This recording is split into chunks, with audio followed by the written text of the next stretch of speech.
প্রিয় শিক্ষার্থী, কেমন আছো তোমরা সবাই? নিশ্চয়ই ভালো।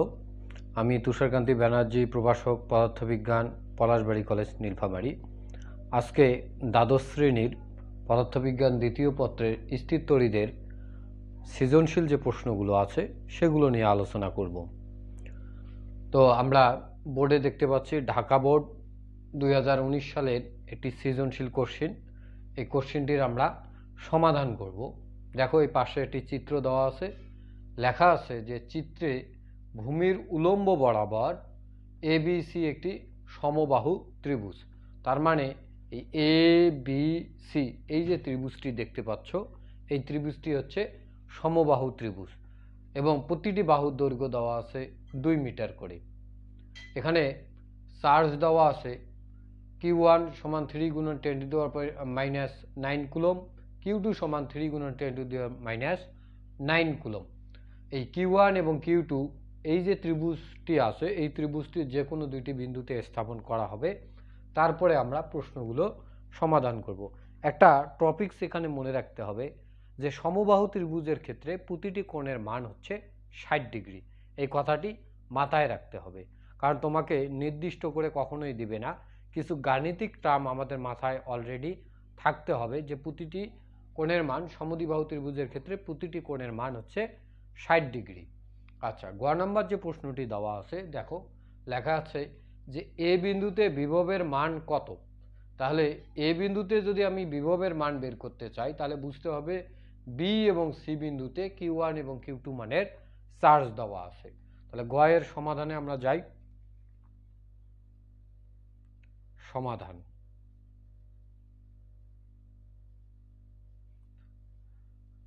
তাহলে যেহেতু বলা হচ্ছে যে এ বিন্দুতে বিভব কত, এ বিন্দুতে বিভব কত, তার মানে হচ্ছে বি এবং সি বিন্দুতে এই Q1 এবং Q2 মানের চার্জগুলো আছে এবং চার্জগুলো দেখা যাচ্ছে উভয় চার্জে হচ্ছে পজিটিভ, মানে হচ্ছে সমধর্মী। তাহলে সমধর্মী চার্জের জন্য এখানে আমরা লিখতে পারি যে এখানে Q1 ইকুয়াল টু 3 গুণন 10 to the power -19 coulomb, Q2 equal to হচ্ছে 3 গুণন 10 টু দি পাওয়ার -19 কুলম। আমরা জানি বিভব ধনাত্মক বা ঋণাত্মক, এই বিষয়টি নির্ভর করে চার্জের মানের উপর। চার্জ যদি পজিটিভ হয় তাহলে বিভব ধনাত্মক হবে, আর চার্জ যদি নেগেটিভ হয় তাহলে বিভব ঋণাত্মক হবে। আচ্ছা, তাহলে ধরি এ বিন্দুর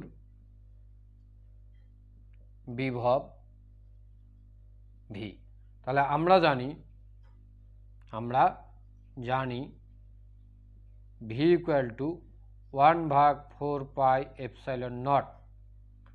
এখানে Q1 ভাগ আমরা আর, দেখো আর বলতে বোঝায় যদি আমরা বি বিন্দুতে Q1 চার্জ প্রয়োগ করি, সেক্ষেত্রে বি থেকে এ বিন্দু দূরত্বই হচ্ছে এখানে R1। তাহলে আমি এটাকে দূরত্বটাকে AB লিখতে পারি, তাহলে তোমাদের বুঝতে সুবিধা হবে। আর Q2 ভাগ হচ্ছে আর, সি থেকে এ বিন্দু দূরত্ব, তার মানে হচ্ছে AC। এটি এখানে আর আমাদের আর AB ইকুয়াল টু হচ্ছে আর AC, দুইটিরই মান সমান 2 মিটার দেওয়া আছে। বি থেকে এ বিন্দু দূরত্ব এবং সি থেকে এ বিন্দু দূরত্ব হচ্ছে একই। তাহলে অতএব বা ভি ইকুয়াল টু 1/4πε0। তাহলে Q1 এর মান হচ্ছে 3 গুণন 10 টু দি পাওয়ার -19 ভাগ হচ্ছে 2 প্লাস হচ্ছে 3 গুণন -19, সরি ভুল বললাম, 9 ভাগ হচ্ছে 2। তো এটাকে আমরা ভি ইকুয়াল টু 9 গুণন 10 টু দি পাওয়ার 9, এটা আমরা জানি। আর এটা ক্যালকুলেশন যদি নেই তাহলে 2, তাহলে এটাকে আমরা যদি যোগ করি তাহলে 2 3 গুণন 10 টু দি পাওয়ার -19, তাহলে দুইটা হচ্ছে। এটাকে ক্যালকুলেশন করলে আমি যেটা পাবো সেটা হচ্ছে 27 ভোল্ট। এটাই হচ্ছে এ বিন্দুর বিভব। আশা করি তোমরা গ নম্বর প্রশ্নটির সমাধান পেয়েছো। এরপর আমরা ঘ নাম্বার প্রশ্নে যাব। ঘ নাম্বার প্রশ্নটি সমাধান করব। দেখো, ঘ নাম্বার প্রশ্নটি বলা হয়েছে যে এ বিন্দুতে 2 কেজি ভরের একটি বস্তু ঝুলিয়ে রাখতে হলে কি বৈদ্যুতিক ব্যবস্থা নিতে হবে, গাণিতিকভাবে ব্যাখ্যা করো। তার মানে এই এ বিন্দুতে, চিত্রটি ভালো করে একটু দেখো,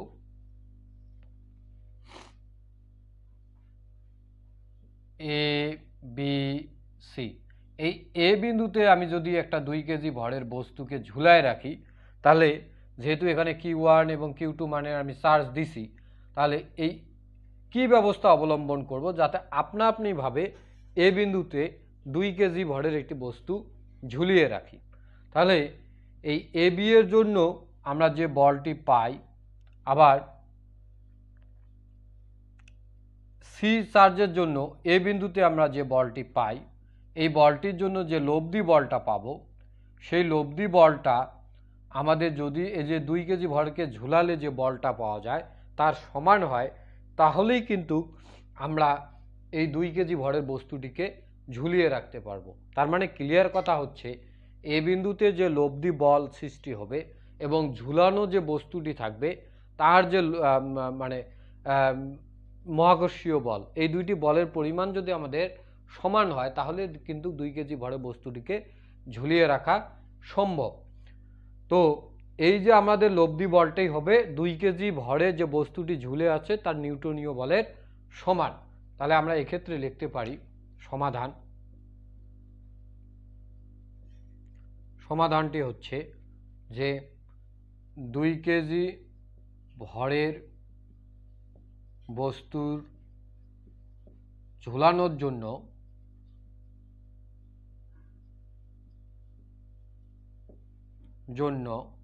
প্রয়োজনীয়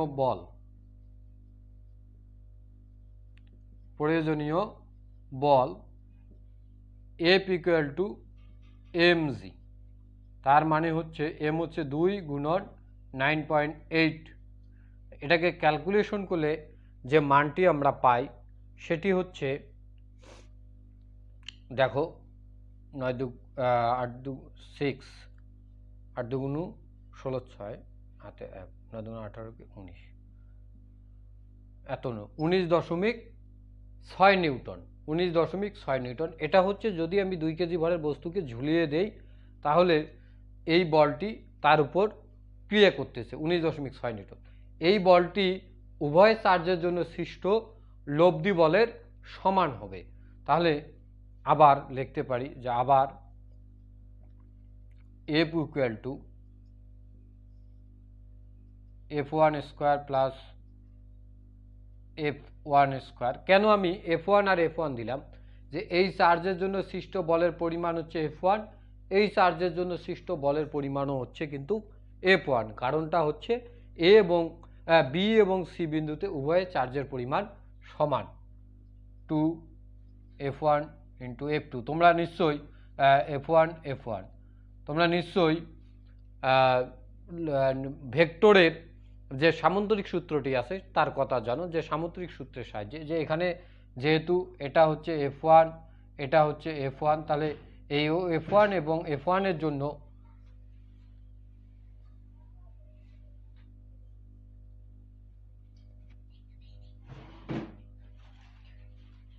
একটুখানি দেখা গেছে, মানে এখানে চুলটে দেখা গেছে।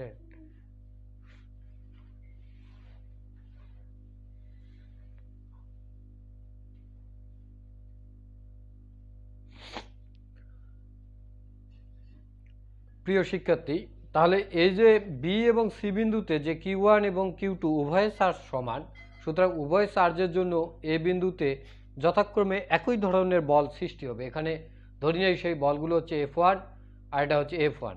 তাহলে এ বিন্দুতে যে লব্ধি বলের সূত্রটি পাবো সেটি হচ্ছে F = F1 square plus F1 square plus 2F1 cos, আমি বারবার বলছি যে সমবাহু ত্রিভুজের ক্ষেত্রে cos হচ্ছে 60 ডিগ্রি। তাহলে এই যে এইখান থেকে আমি F1 এর মান নির্ণয় করব। দেখো যে বা F² = এটা ক্যালকুলেশন করলে আমরা যেটা পাই 3F1 এটা স্কোয়ার, আচ্ছা 3F1 স্কোয়ার, তাহলে বা F1 equal to F1 square equal to F square ভাগ হচ্ছে 3, বা F1 equal to root over F square ভাগ হচ্ছে 3। এখন যদি আমি এই মানটিকে বসাই, একটু এখানে মুছে দেই তাহলে তোমাদের বুঝতে একটু সুবিধা হবে। তাহলে এখানে F1 ইকুয়াল টু আমি যেটা পাচ্ছি F ভাগ রুট ওভার 3,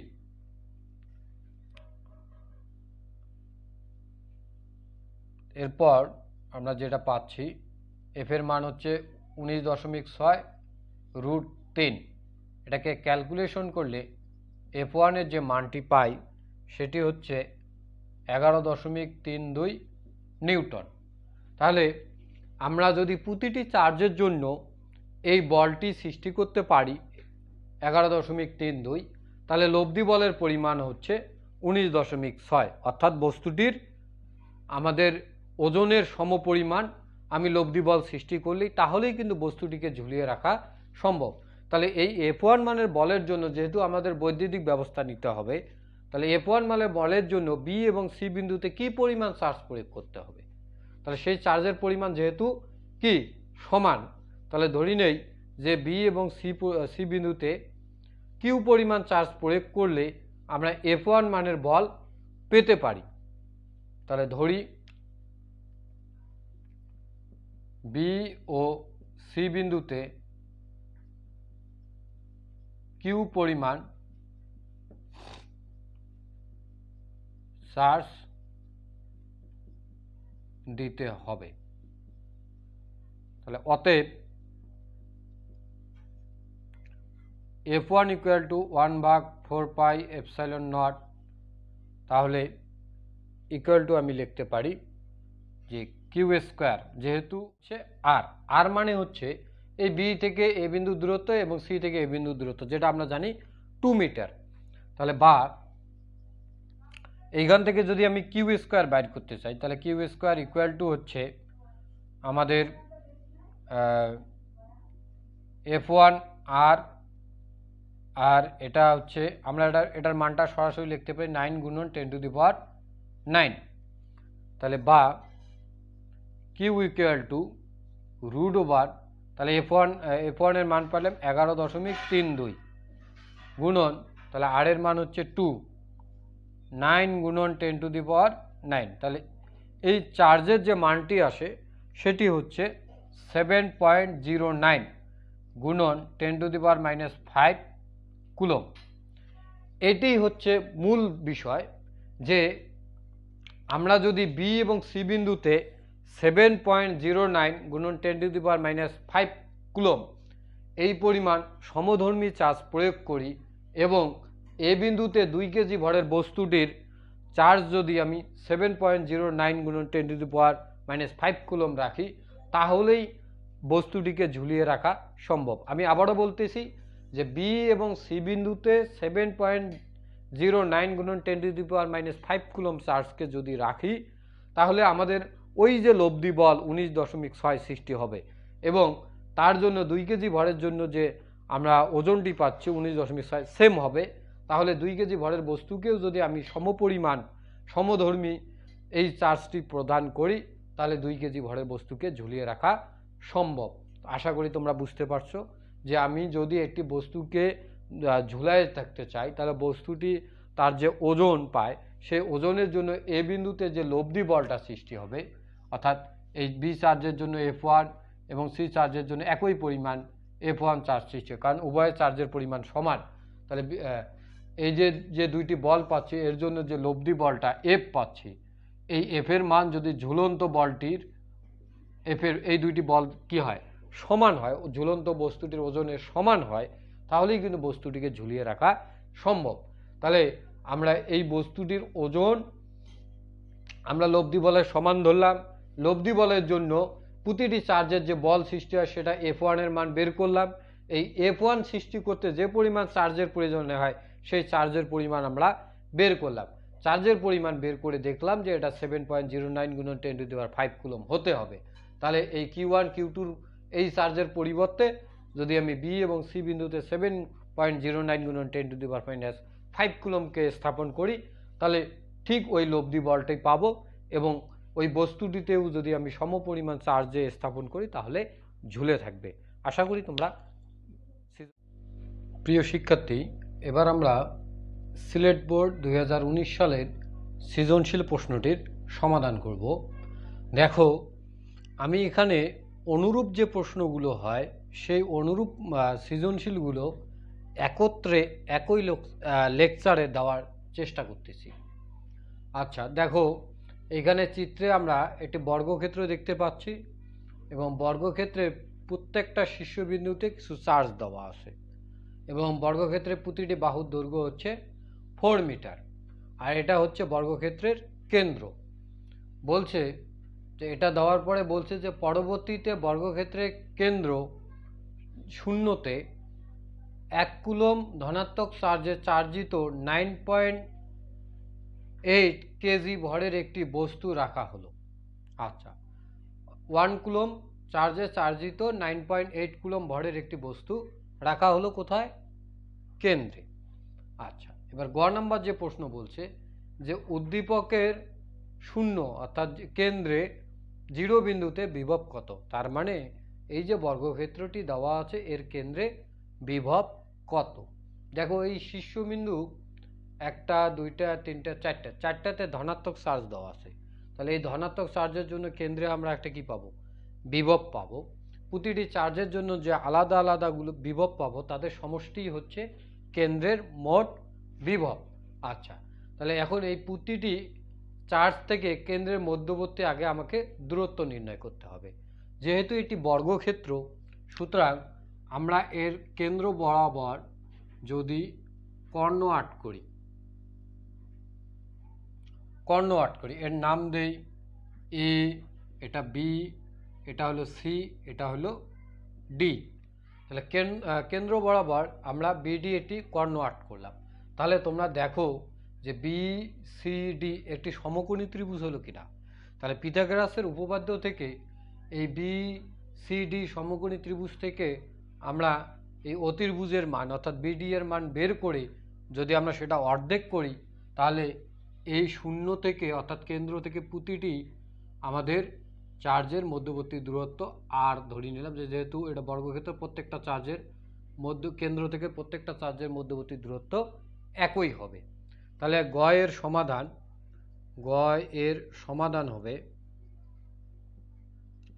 সমাধান হবে তাহলে আমরা আগে 8 করে নেব এইভাবে যে ত্রিভুজ বি সি ডি হতে পাই পিথাগোরাসের উপপাদ্য অনুসারে যেটা আমরা পাই যে BD equal to root over, তাহলে BD equal to root over CD square plus হচ্ছে সিবি স্কোয়ার। তার মানে হচ্ছে রুট ওভার 4 স্কোয়ার প্লাস হচ্ছে 4 স্কোয়ার।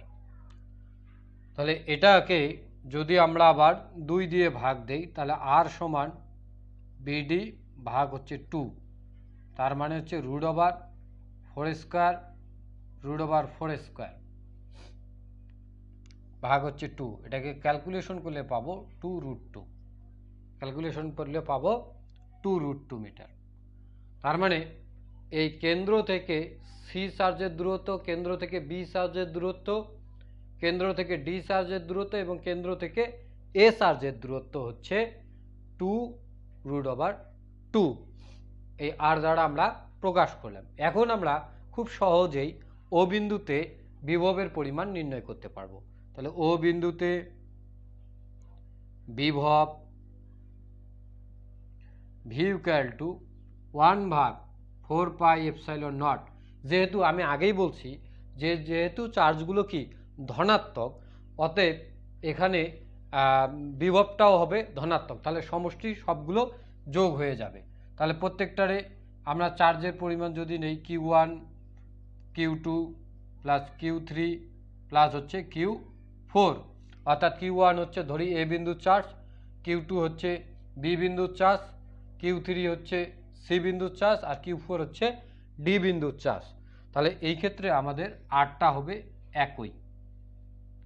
তাহলে ভি ইকুয়াল টু 9 গুণন 10⁹9, এখানে প্রত্যেকটা চার্জ যদি আমরা যোগ করি তাহলে 4 প্লাস 2 প্লাস 2 প্লাস 4 ভাগ হচ্ছে 2√2।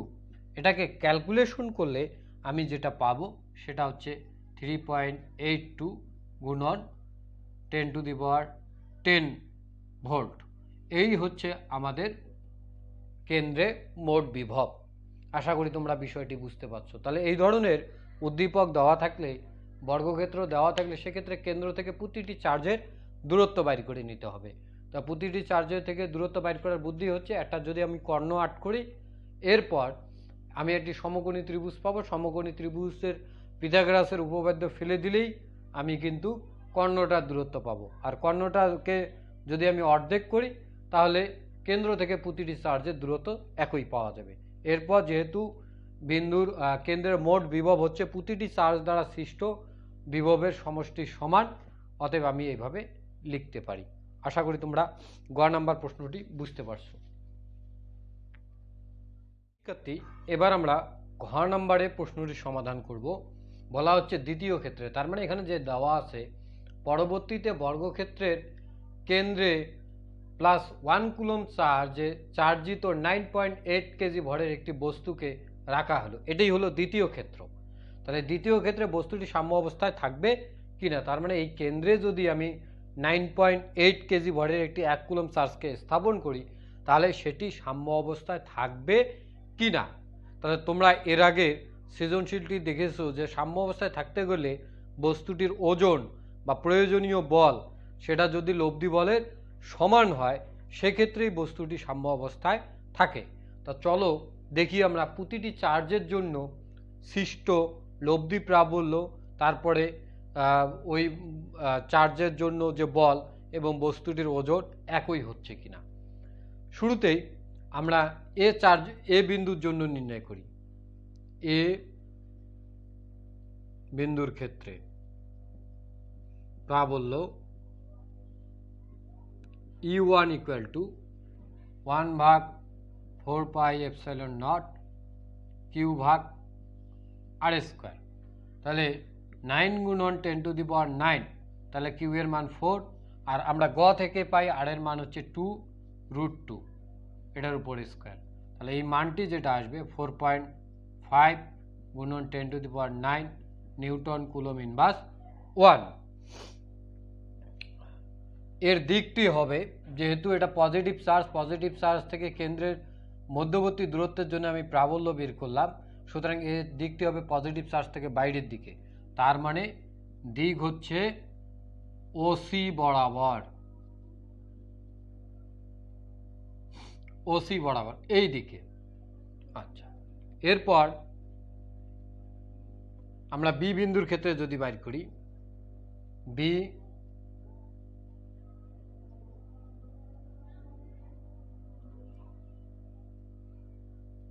আচ্ছা আমরা বি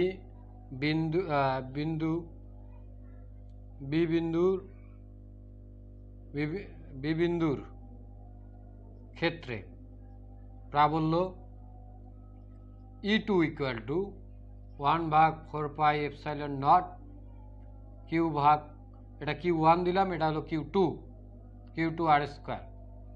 আচ্ছা, তাহলে সেক্ষেত্রে হচ্ছে 9 গুণন 10⁹9 2 × 2√2 স্কোয়ার।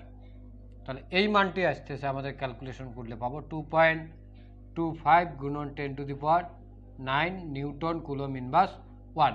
তাহলে এর দিকটা কোন দিকে হবে ভালো করে দেখো। যদি বি বিন্দু, তাহলে চার্জ হচ্ছে +2, তাহলে এর দিকটা হচ্ছে বাইরের দিকে, তার মানে ওডি বরাবর। দিক হচ্ছে ওডি বরাবর। খুব ইম্পর্টেন্ট, দিক না থাকলে তোমরা এর লব্ধি প্রাবল্যটি নির্ণয় করতে পারবে না। দিকটা মনে রাখতে হবে যে প্রাবল্যের ক্ষেত্রে দিক হচ্ছে পজিটিভ চার্জ থেকে বাইরের দিকে। তাহলে যেহেতু আমি বি বিন্দুতে চার্জের জন্য নির্ণয় করলাম, সেক্ষেত্রেও এর দিকটা হবে ওডি বরাবর এদিকে। আচ্ছা, তাহলে আমরা এখানে চিত্রেই লিখে রাখি, এটা হলো E1, এটা হলো E2। আচ্ছা, এরপর আমরা সি বিন্দুতে নির্ণয় করব। সি বিন্দুর ক্ষেত্রে প্রাবল্য E3 ইকুয়াল টু ওই একইভাবে 1/4πε0 Q3 ভাগ হচ্ছে R²। তার মানে 9 গুণন 10⁹ 2 ইন্টু 2√2, এটার হচ্ছে স্কোয়ার। তাহলে এটাও পাবো আমরা 2.25 গুণন 10⁹9 নিউটন কুলম ইনভার্স 1। তাহলে এর দিক কোন দিকে হবে? দেখো, পজিটিভ চার্জ 2, তাহলে এর দিকটা হচ্ছে ওএ বরাবর, দিক হচ্ছে ওএ বরাবর, ওএ বরাবর, এটা হলো E3। আচ্ছা, এরপর ডি বিন্দুর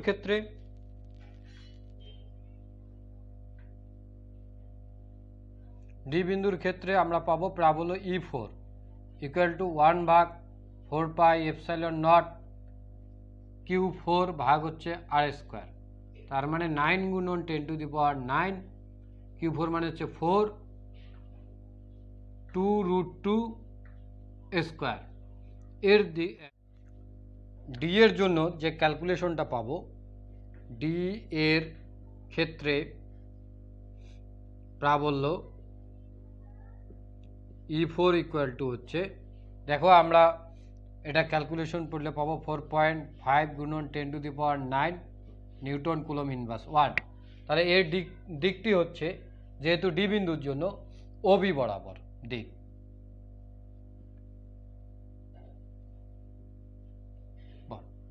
তাহলে আমরা দেখা গেল এ এবং বি বিন্দুর জন্য মানটি একই, আর বি এবং সি বিন্দুর জন্য মানটি হচ্ছে একই। এখন যেহেতু এ বিন্দু এবং সি বিন্দু এই চার্জদ্বয় একই সরলরেখায় অবস্থিত এবং পরস্পর বিপরীতমুখী, সুতরাং এই E1 এবং E3 এর জন্য আমরা লব্ধি প্রাবল্য পাবো। অনুরূপভাবে আমরা E4 এবং E2 এর জন্য লব্ধি প্রাবল্য পাবো। চলো আমরা সেটা দেখি, একটু মুছে দেই আমরা। হ্যাঁ, মানগুলো আমাদের জানা আছে, আমরা একটু দেখব।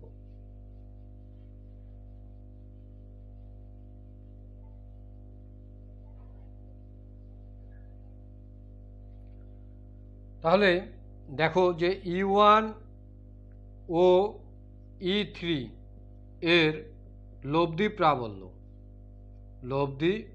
প্রাবল্য দিলাম E'। তাহলে দেখো যে E1 এবং E3 পরস্পর একই সরলরেখায় অবস্থিত এবং তারা পরস্পর বিপরীত, তার মানে তার মধ্যবর্তী কোণ হচ্ছে 180 ডিগ্রি। সুতরাং এই E1 এবং E3 এর বিয়োগফলটাই হচ্ছে আমাদের এই E1 E3 এর লব্ধি প্রাবল্য। তাহলে বিয়োগফল হবে E1 মাইনাস হচ্ছে E3। তাহলে E1 এর মান হচ্ছে আমাদের 4.5 গুণন 10⁹9,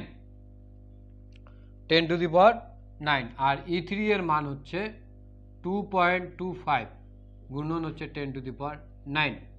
তাহলে এই মানটি আমাদের আসতেছে 2.25 গুণন হচ্ছে 10⁹9 নিউটন কুলম ইনভার্স 1। তাহলে অনুরূপভাবে আমরা E2 এবং E4 এর মধ্যবর্তী আমরা লব্ধি প্রাবল্য নির্ণয় করতে পারবো। তাহলে লিখি নেই, E2 ও E4 এর লব্ধি প্রাবল্য ডাবল ড্যাশ দিলাম। তাহলে এটাও বিপরীত এবং মধ্যবর্তী কোণ হচ্ছে 180 ডিগ্রি। সুতরাং এটা বিয়োগ করলে একই সরলরেখায় অবস্থিত হয়, এটা বিয়োগ করলে আমরা এই মানটি পাবো। সেটা হচ্ছে E4, যেহেতু E4 এর মান বেশি, E4 মাইনাস E2, তার মানে 4.5 গুণন 10⁹9 মাইনাস হচ্ছে 2.25 গুণন 10⁹9। তাহলে বিয়োগ করলে একই মান আসবে 2.25 গুণন 10⁹ নিউটন কুলম ইনভার্স 1। তাহলে এই হচ্ছে আমাদের লব্ধি, তার মানে এটা হচ্ছে ই ড্যাশ, আর এই হচ্ছে আমাদের লব্ধি, এটা হচ্ছে ই ডাবল ড্যাশ। তাহলে এই যে ই ড্যাশ এবং ই ডাবল ড্যাশ এর মধ্যবর্তী কোণটা হচ্ছে আলফা, এর মান হচ্ছে 90 ডিগ্রি। আশা করি তোমরা বুঝতে পারছো। তাহলে কারণটা হলো এর দিকটা হচ্ছে ওসি বরাবর দিক, আর এর দিকটা হচ্ছে ওবি বরাবর, ওবি বরাবর। তাহলে আমরা যদি এইখানে এই চিত্রটা এখন দেখি তাহলে তোমরা আসলে বিষয়টা আরো ক্লিয়ার হবা। তাহলে এটা আমরা টানলাম, সরি ভালো করে দেখাই দেই।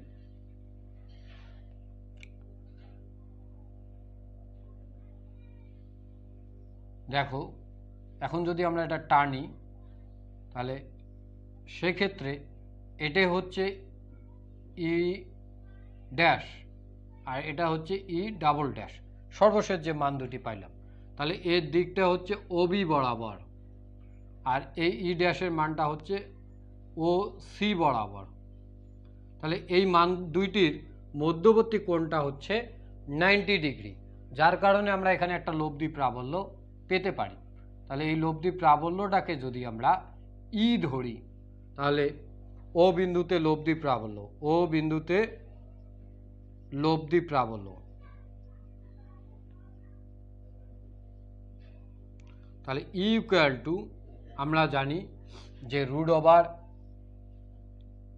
E1 E dash square plus E double dash square plus হচ্ছে 2 E dash into E double dash cos, তাহলে 90 ডিগ্রি। আমরা জানি কস 90 ডিগ্রির মান হচ্ছে 0, অতএব আমরা যে ইয়াটি পাই সেটি আমরা এটা লিখতে পারি, ই ড্যাশ স্কোয়ার প্লাস হচ্ছে ই ডাবল ড্যাশ স্কোয়ার। এখন যদি এই মানগুলোকে আমরা বসাই তাহলে দেখো মানগুলোকে বসাইলে আমরা পাচ্ছি 2.25 গুণন 10⁹ স্কোয়ার প্লাস হচ্ছে 2.25 গুণন 10⁹ স্কোয়ার। তাহলে মোট যে মানটি আসতেছে সেই মানটি হচ্ছে আমাদের 3.18 গুণন 10⁹ নিউটন কুলম ইনভার্স 1। তাহলে এটাই হচ্ছে এই ও বিন্দুর অর্থাৎ কেন্দ্রের মোট লব্ধি প্রাবল্য। তাহলে এই লব্ধি প্রাবল্যের জন্য যেহেতু আমি 1 কুলম চার্জ স্থাপন করছি, অতএব কেন্দ্রে মোট বল কত হবে সেটা আমরা পাবো অবশ্যই। আমরা জানি এফ সমান কিউই। তাহলে ও বিন্দুতে মোট বল আমরা যদি এটা নেই এফ ও ইকুয়াল টু আমরা লিখতে পারি কিউ ই, অর্থাৎ লব্ধি প্রাবল্য এবং ও বিন্দুতে যেহেতু আমরা 1 কুলম চার্জ স্থাপন করছি, অতএব আমাদের মোট বল হচ্ছে 1 গুণন 3.18 গুণন 10⁹ নিউটন কুলম ইনভার্স 1। এই হচ্ছে আমাদের ও বিন্দুতে মোট বল। এখন আমি যেহেতু 9.8 ভরের একটি বল ও বিন্দুতে স্থাপন করছি, এই 9.8 ভরের বলটির প্রয়োজনীয় বল অর্থাৎ ওজন যদি এই ও বিন্দুর মোট বলের সমান হয় তাহলেই কিন্তু বস্তুটি সাম্য অবস্থায় থাকবে। তারপরে 9.8 কেজি ভরের বস্তুটির প্রয়োজনীয়